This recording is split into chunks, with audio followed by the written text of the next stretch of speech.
morning, everybody. Good morning, Facebook. Good morning, YouTube. And good morning, Instagram. Good morning, everyone. Oh my God, it is Thursday. It is 9:30 Cotton Cuts time. So it's time for our weekly live. Take a good look, gang. This is our last show from this location. It is crazy. Like, we are moving. You guys, I wish I could turn the camera around and show you just the like mountains of boxes that I think if we breathe too hard might fall on all of us. So you guys, like, it is exciting. Our team has been working so hard to do all the Cotton Cuts things and also relocate 4,500 square feet of stuff. Guys, like that's a good size, a really large size house. And I mean, everyone's moved their home. You know how much work goes into that. So now imagine moving your house in bolts of fabric. So it has been an adventure, but we are so near the end, guys. Our moving day is going to be Monday. It might slip into Tuesday. We're still waiting on some final inspections to come in, but we are getting super excited up in here. So good morning to everybody. I see lots of fantastic people calling in from all over. Good morning, Jana. Good morning, Tanya. Congratulations for joining us for your first live. Good morning, Greta. All right, so I know, Tanya, I'm exhausted just thinking about it. Imagine us living it, right? It's funny because we have some employees that work part-time, right? So they're here like Mondays and Thursdays or Thursdays and Tuesdays, like different days of the week. And just the amount of change that happens in that couple days, like, and I'm gonna pick Carrie because we all know Carrie. She's in charge of member care. Like, she shows up today and she's sitting in a very different part of the shop than she was last week, just because that's how things happen and change around here. All right. Yeah, Jana, wouldn't it be great if your house is made of bolts of fabric? Yeah, I agree. But I'm going to tell you guys, fabric is heavy. Fabric is very, very heavy. And when I tell people that, removing this, they think it's not a big deal, but a bolt of fabric is actually quite heavy.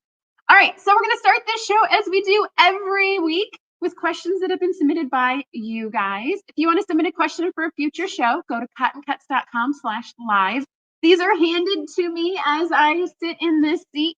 And I have no idea what they're going to be. So let's jump right in and take a look. So the first question comes to us from Gail Rowland from Rochester, New York.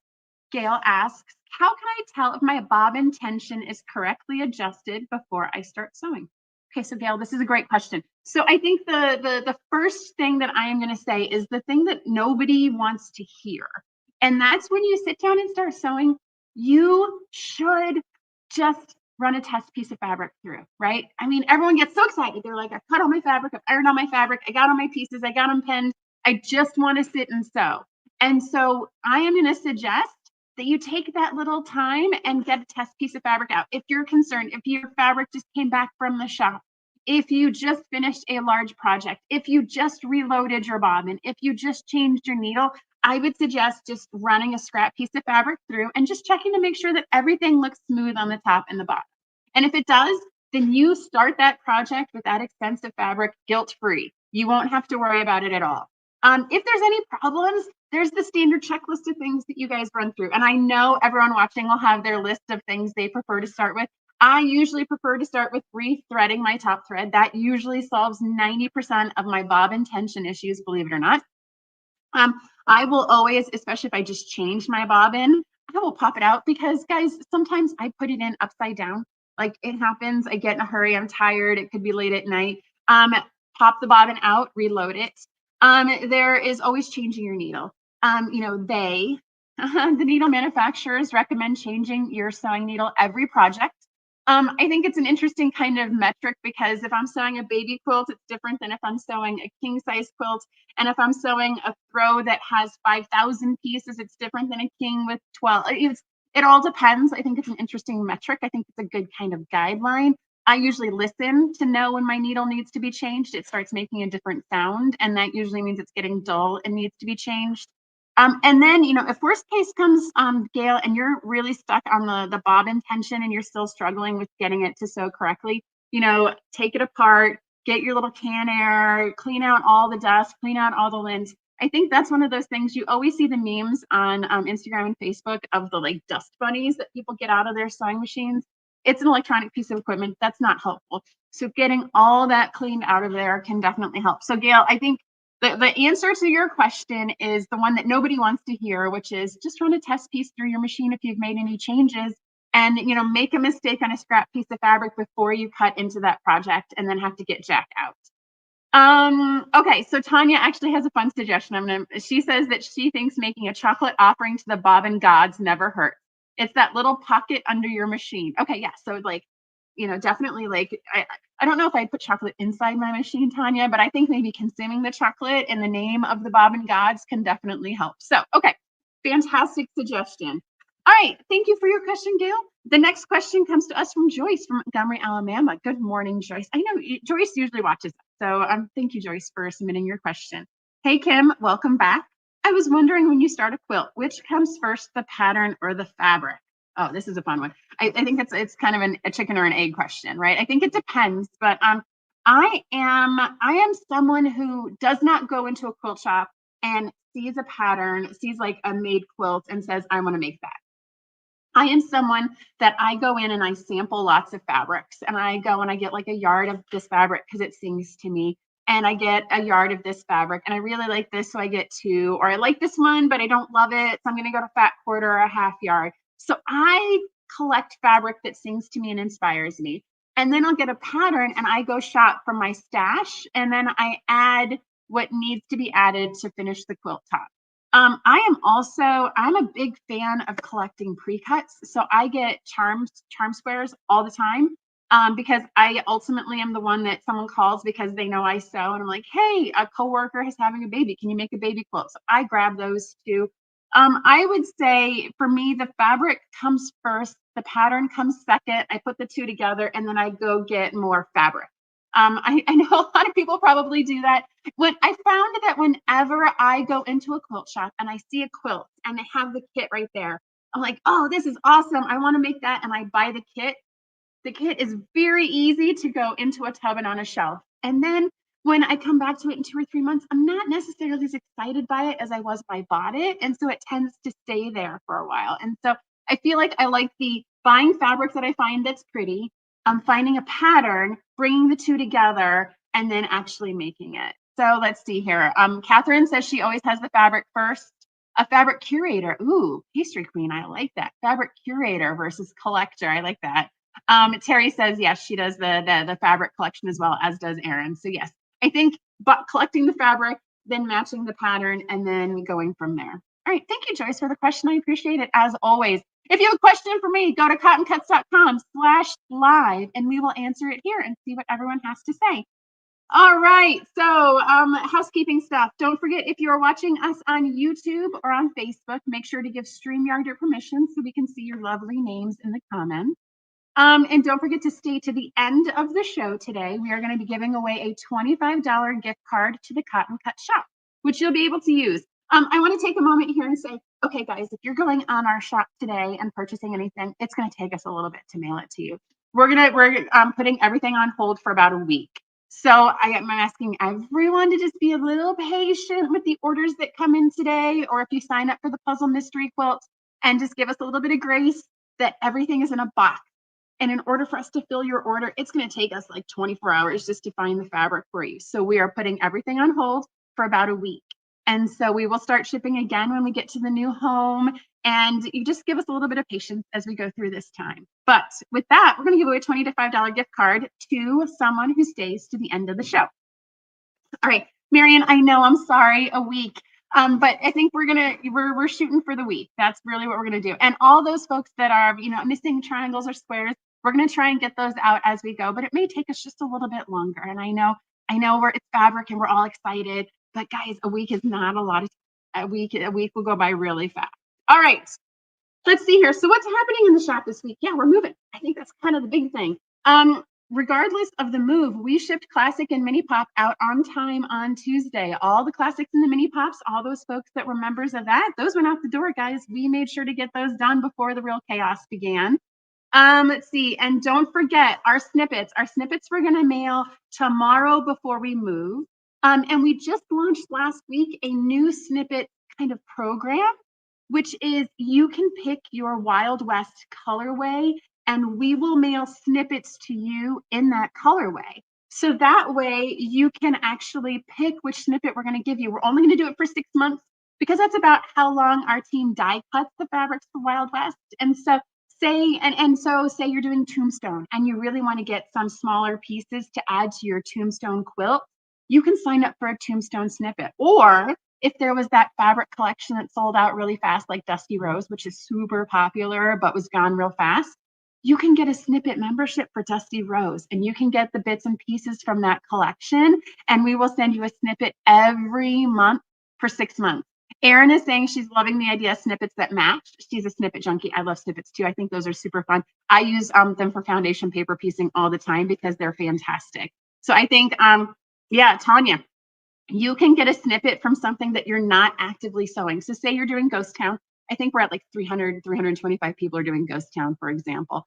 But you really, really like Mystic Cactus and it's sold out, you can get a Mystic Cactus snippet because those are things that we have left over after we've shipped the PMQ. So definitely go take a look at that. If you get your snippet order today, it will ship to you tomorrow.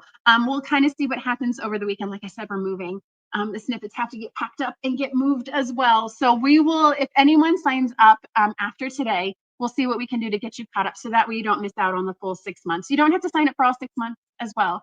Say you sign up for 1 month, you want to do, 1 month in, 1 month out. It's all flexible, guys. But that program is going to end at the 6th month because we can't guarantee that we'll have snippets in those colorways. All right, that was a lot. Okay, let's see here. So Paula is feeling very nostalgic this week as we move. And so she wanted the theme for today's show for me to give you guys some background as to how we got here and where we're going and kind of recap the crazy story that is Cotton Cuts and our current home and how we got here and where we're going. So let's see here.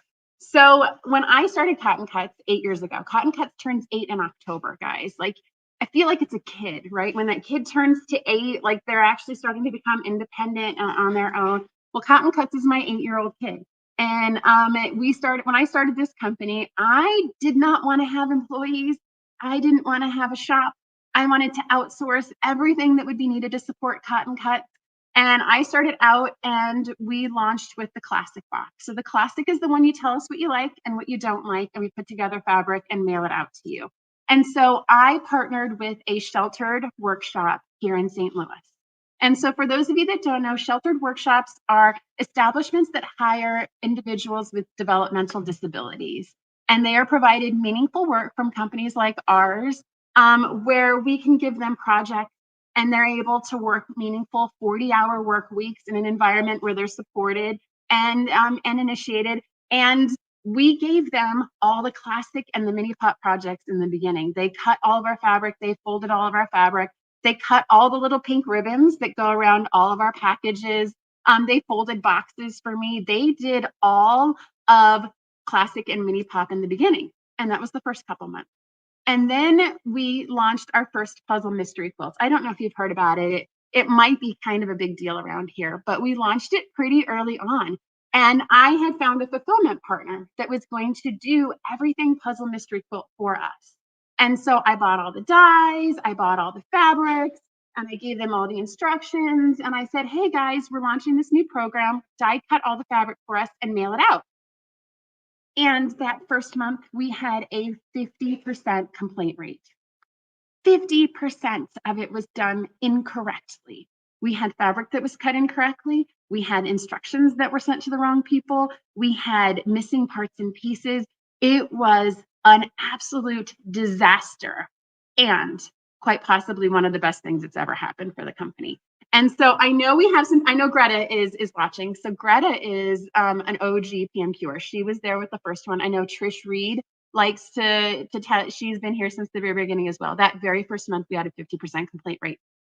So I did the absolute opposite of what I wanted to do when I started the company. And I got a U-Haul and my husband and I drove out and we picked up all of our dies and all of our fabric and we brought them back to our basement in our house. And we inspected everything. We fixed all of the errors and all the complaints, and we learned so much about this program. Oh, Trish is chiming in. She was not one of the 50%. So good news, Trish. Thanks so much. That makes me feel good that there was the other 50% there. So Paula is asking me the theme of the first one. And so I believe it was Pastures New, I think was our first quilt. And I know I did Boardwalk Fun, and I know Greta Sobel did Boardwalk Fun as well. And Trish did, she did Sedona Skies, I believe. She's going to correct me in a minute here. But we all, and so 50% complaint rate. And so it was not great, but we fixed it. And I think during that process, my husband and I learned all the ways in which a program can go wrong in about 2 weeks. And because of that, it enabled us to establish a high level of quality for this program that has continued for 8 years, right? We know all the ways that it could have gone wrong. We know how to fix it. We learned so much about how to make it right that I think it really accelerated the learning and has set this program up to be where it is today, which is consistently less than 1% complaint rate. We know how to do it. And it's because of that initial hiccup that we are where we are today. And so we brought it into our basement. And so I know, depending on where you live in the United States, basements have different meanings. I grew up in Arizona. We didn't have basements, man. We lived in the desert. There was no digging into the ground and living there. And so in the Midwest, basements are an extension of the house. So it's like another floor of your house and they're finished. So I don't want anyone to think that, we moved into like an unfinished part of the house and it was moldy and gross. No, it was actually just like an extension of our home. And every night we would come and we would die cut and we would kit and we would fold and we would iron and we would do all the things in the basement. And then people started really liking it because it's a fantastic program.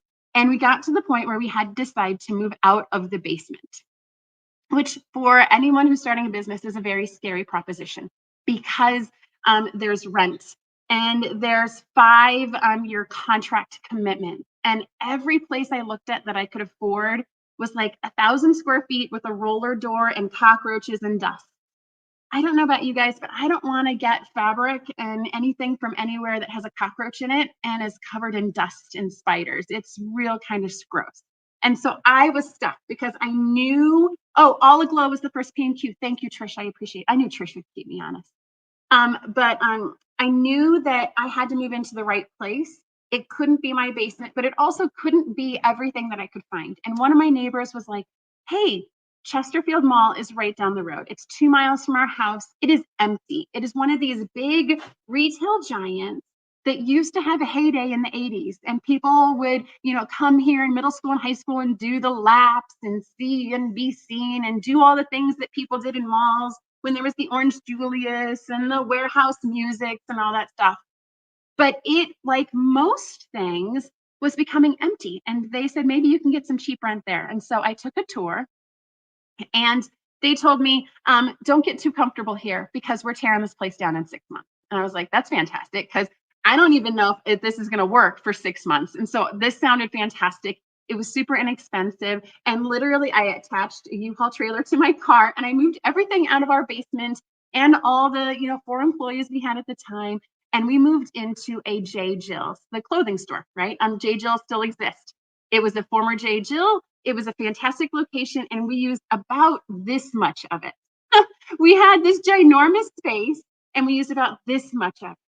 And when I moved us in, I remember, there were like 4 employees. We only used half the space. And I was like, what can we do with the rest of this space? And so we launched something called Cotton Cuts Collective. And this was a sewing studio. We only needed half the space for Cotton Cuts. And so we launched Cotton Cuts Collective, which was a sewing studio. We invested in tables and sewing machines, and we hosted classes, and we taught kids how to sew, and we did community events, and we hosted sewing groups to have meetings. We did sip and sews, and we had we called these like sip and patch events where we would bring in Girl Scout troops and parents would sew patches on clothing. We had all of this as part of the Cotton Cuts kind of history and legacy. We did part of this as part of our business, while on the other side of the shop, people were die cutting and shipping puzzle mystery quilts. And then the pandemic hit. And for most of you guys, like everyone kind of stayed home.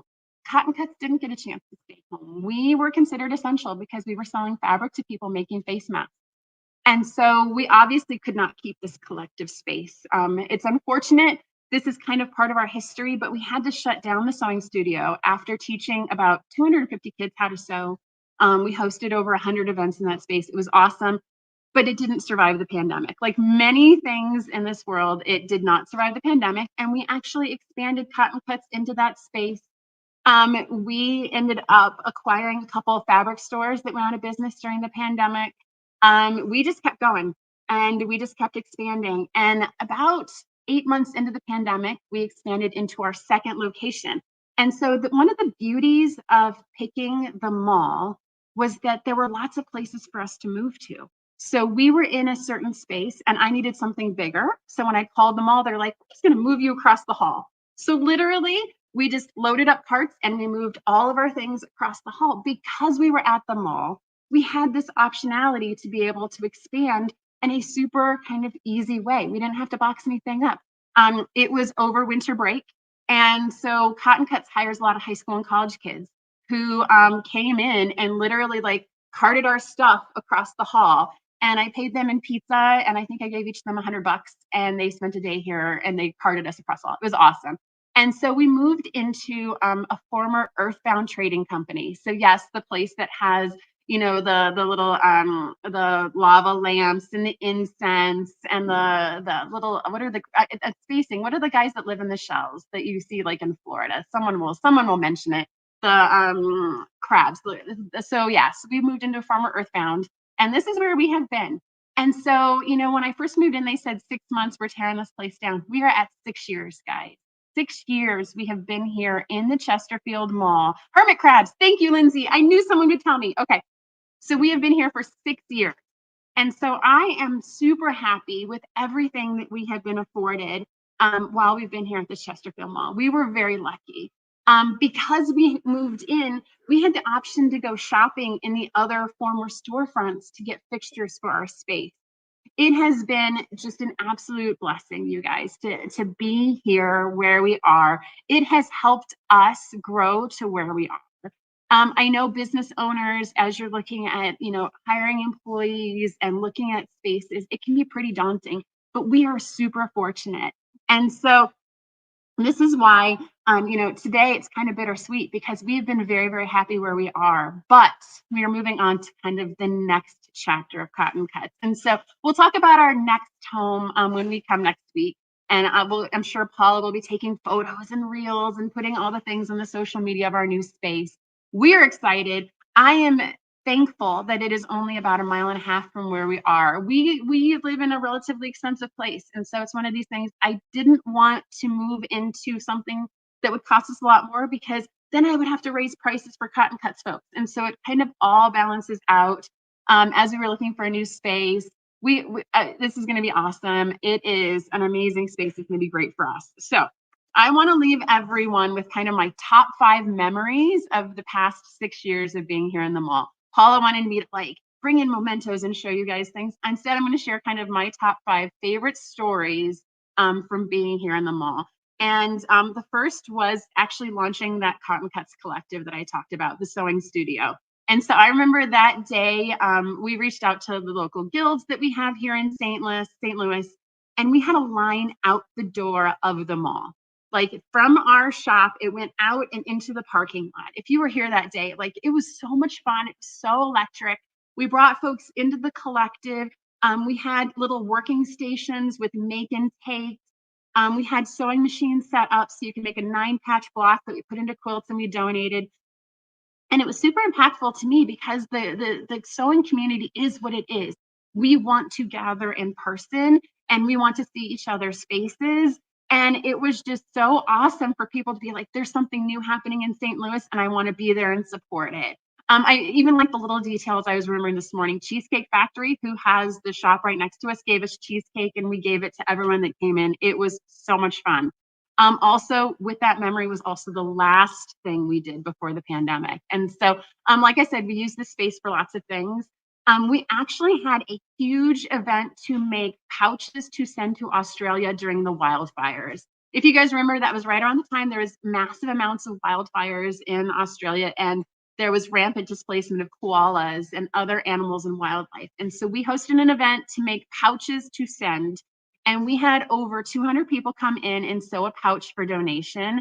And it was amazing. I remember like it was there all day that people just kind of, and because we're quilters and sewers, there were some people that started just cutting and spent all day cutting. And then there were some people that, came in and just sat and sewed all day, and they just sewed these pouches. And then we had little kids that were coming in and helping to press, and we collected them all up and we made our donation. And it was such a huge kind of capstone to what that space was. And then a week later, we had to shut it down, which is all a part of the process and all the life that we lived during the pandemic. But it was just a fantastic, like, first and last memory. Okay. My second is so during the pandemic, Lincoln and Dominic, my children, had to virtually learn. I know this impacted a lot of us. All of a sudden, our kids are out of school and they're here. And so I remember us setting up workstations in the shop. We actually carved out little spaces for the kids to study. And Tuesdays was Lincoln Strings Day, and he would serenade the shop by playing his violin with his virtual class. And so it was kind of fun for all of us to be like die cutting and doing all the things that you know about cotton cuts while Lincoln is playing his violin off on the side. And then, like, Thursday was PE day, and Lincoln and Dominic had PE together. And to see them in front of a computer monitor doing like jumping jacks and push-ups. The square dance day is one I will never forget, with the two of them square dancing in front of a computer monitor on the production floor. So that the kids virtually learning in the pandemic. And then some of my employees would bring in their kids who were also virtual learning. And we had kind of a mock little classroom here, guys. I know this was not on any of our social media, but the number of kids that virtually learned in the shop was really, really high. And every day at lunch, I would take them for a walk around the mall just to get them out and get them engaged. But yeah, so it's one of those things we didn't really talk about, but we totally did. All right, number 3. So this is not kind of as happy a memory as all of them, but we actually had a fire in the shop. We never really put this out on social media, but our shop where we are today borders the dumpsters, the trash dumpsters, and someone accidentally put a cigarette in from the movie theater, and the shop filled with smoke. And so this is one of these memories for me of we're here and we smell smoke, and before you know it, the whole mall is filled with smoke. And so it was just one of these memories of the team completely, like, all of us were here. We set up the fans. Guys, fabric doesn't like smoke. This is like super bad. Thankfully, there was never any flames or anything that entered the shop, but it was full of smoke. And so the team all got together. We hooked up industrial fans. We pushed as much smoke as we could out of the shop. We, worked a long time while being safe to make sure that everything for Cotton Cuts was safe. And it was just, it's one of those, you can't really plan for that moment, but the team came together and responded in such a positive way to make sure that the company, that Cotton Cuts, would continue even after the situation well outside of our control. And so it's one of those, you can't plan for everything. And I'm reminded every now and then, like, if something bad happens, like, guys, it could be worse. Like, we are doing absolutely A-okay with everything that's going on right now. All right, my number 4 memory is so during the pandemic, it happened right around Easter. And so shops were filled with candy and baskets and Easter eggs that didn't get used because everyone was home. And so Lincoln and Dominic thought it would be a fantastic idea to get some pre-filled eggs that they had at Dierberg's. And we had a little summer birthday Easter egg hunt in the shop. And so the boys kind of put eggs. I know Paula showed us pictures of racks and fabrics. So they put Easter eggs all around the shop. And all the employees had an Easter egg hunt, and whoever got the most got a prize. And it was just kind of a fun little diversion at a time where nobody really knew what was going on during the pandemic. And so I thought it was cool that the kids did that. We got to kind of explore, and it was just a fun little team building thing that came together totally ad hoc, but it was super fun. For all the summer birthdays is kind of this little celebration. I thought it was very thoughtful of the boys to do that for the employees. All right. The last one is the move-in day. And so I posted a photo on our social channels. Gosh, you have to go back 6 years to find it, of kind of an orchid in the shop with nothing there. And so I remember just like super excited, but also very scared at the same time, because like I didn't know if we were going to make it. Like, we're moving, all of a sudden expenses are going up, but I had hope that the quilting community is what it is, and that we were doing really, really good, complicated, difficult, different stuff than everyone else. And so I remember that very first day of like, okay, and then you move the first thing in and it's real. And so I feel like we're gonna do another orchid picture in our new space, where there's nothing there but just this orchid that we have, so you guys can kind of see of like, okay, here's a new chapter for us as a company, and here's something new that we're going to do.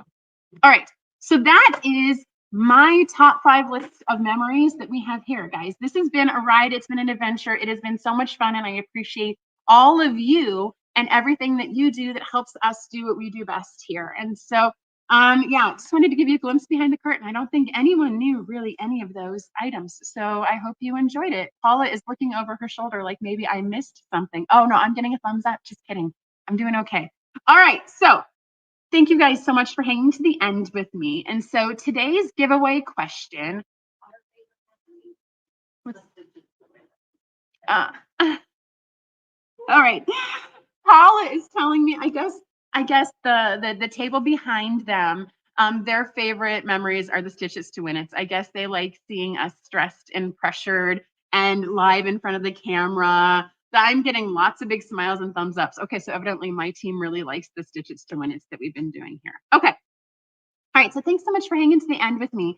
So today's giveaway question. So wherever you find this video, on Instagram, on YouTube, and on Facebook, go ahead and answer the question. Do you have a favorite Cotton Cuts memory? Just write the story, share it in the comments. Was it the first time you watched a video? Was it the first package you got in the mail? Was it the first project you finished with a Cotton Cut? Was it seeing a reel that made your day when you needed a pick-me-up? Go ahead and share what your favorite Cotton Cuts memory is as we close this chapter and we start another chapter in our history. All right, Paula has listed a whole bunch of reminders for me. So Wild West Clue 2 is definitely, without doubt or question, going to ship next Friday. We have everything in place to be able to kit those successfully and ship them next Friday, even with all of the move things going on in the background. There's definitely still time to sign up. If you have seen a colorway that someone else is doing, definitely get in there and take a look at it. And don't forget, we have an epic giveaway. So as long as you've signed up for Wild West, you're entered to win that. There's gonna be sewing machines given away. Let's go from there. So, okay, all right, wait, I'm being told, wait. All right, so, okay, so Paula wants me to share. So Juju Mama on Instagram says she loves the surprise that comes with receiving snippets, right? I feel like that's always fun. You get these pieces and what are you gonna do with them? Lindsay likes Ian's quilt. Oh yeah. I'm sorry, I'm gonna have to laugh for that one. So we're doing a reveal live, and Ian is so proud of his technology, and he's got this blue screen behind him, and he pulls it down, and the whole stand comes crashing down. Only something you can see on live television. So Kim Pickering likes her first Whatnot show from Cotton Cuts. Yes, my robe, and it was after dark, and so the kids were playing lightning sounds. Favorite thing is Zoom. Yeah, Diane, those Zooms are a lot of fun. The group that gathers is always fun and enjoyable. Arkansas gal, we love Andrea. She is super fun with Cotton Cuts.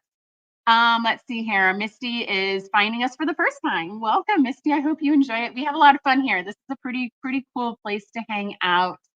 Catherine finally decided to get the classic box. Marjorie is saying her first die cut mystery, really liked the feel of the community, and this live was really fun. Thank you, Marjorie. We're trying to keep it light and keep it fun. Let's see here. So Faye through a Rue. There's not enough vowels for me to be able to pronounce that, but on Instagram is saying finding the gnome of the month. I sew them with my mom and it's fun memories. I like the gnomes. That is such a fun project to just be able to sew and go with. Let's see here. Marcia says we sponsored and supported her online quilt club swap 2024 and participated in the challenges the fabric donated. Yeah, Marcia, we love partnering and sponsoring things. Seeing Kim smiling and having a Cotton Cut shirt on. Thank you. I'm glad that's a highlight. Thank you so much. Let's see here. Mitzi is saying she's surprised that it was pre-cut, the PMQ, and favorite memories are the shorts. Yeah, I think we have a lot of fun with the shorts. Paula is very particular about her vision in the shorts, and sometimes it's not always the first take that you guys see, but I'm so glad that we're doing them. Let's see here. Mari is saying that her friend Amy Kubik sent her a text with a mystery quilt link and asked if she wanted to do it with her. She's a quilter. She's a beginner. I jumped right in. I got my pieces and freaked out. Yes, I get that. It's good and bad. But I am here getting ready to dust off sewing machine and attempt the project. First and only memory so far. Mari, you are going to be hooked. It is going to be so easy. You're going to be done and think, oh my gosh, that is amazing. Laura says her first PMQ is her favorite memory. I love getting the pre-cut pieces. Yeah, my first PMQ was Boardwalk Fun, and it is on my bed now. I remember finishing it thinking this was really easy. This was a lot of fun, and I want to keep doing this again. Pastry Queen is saying, I love when I received my first Stitch It box on my adventure. You mailed it to my adventure, and I put together 2 baby blankets out of it. Yes, I love the Stitch It. You guys, like, the Stitches are the bomb. You get pre-cut pieces and you just get to like put them together and whatever crazy, and you can put it on a design wall and just play and twist and turn, and it is so much fun. All right, Linda is saying her favorite memory is her first PMQ, just sitting at machine ready to sew without cutting. I still remember the relief. Yes, cutting can be stressful. Yes, I understand that. But I do have a question. When CC began, did you have to talk with the post office about what's coming their way? Oh, that's a fantastic question. So the post office that served my house also serves our business now. And so they kind of were there at the beginning when this crazy woman would show up with stuff and put it on their dock. And then she showed up with 2 more things. And then she would show up with 10 more things. And then they would come to my house and see the pallet of boxes that would then get loaded into their truck.